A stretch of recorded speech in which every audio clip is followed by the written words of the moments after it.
Rhan gorau'r swydd yw gweithio wyneb yn wyneb gyda plant a phobl ifanc a gweld nhw'n mwynhau y profiadau sydd gyda ni i gynnig iddyn nhw. Mae o'n amrywiol iawn, does a wir ddim un diwrnod yn debyg i'w gilydd. A chi'n gweld y bobl ifanc yn datblygu, 6 mlynedd ydych chi'n gweld nhw yn paratoi fyny i'r brifysgol. Cracks a joke, terrible joke. Oh, yeah. So fi wedi nabod Nia ers ni'n mlwyddyn 5, so mae hi wedi bod gyda fi yn tyfu lan. A fi'n credu mae hi wedi cael effaith mawr ar fy hyderu. Os ni on the verge of tears, mae hi'n na. Os ni'n hapus, mae hi'n na. Fi'n neud unrhyw beth i ni.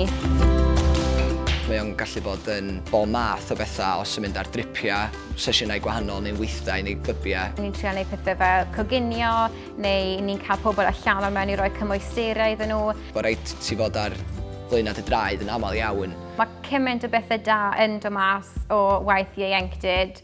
Mod i'n cael rhoi mewnbwn personol i'r holl waith, felly digwydd bod dwi'n ymwneud lot fy cerddoriaeth. Dwi'n lwcus iawn o gael cynnal gweithdai a cydlynu sesiynau sy'n dueddol o fod lawr yr llwybr yna.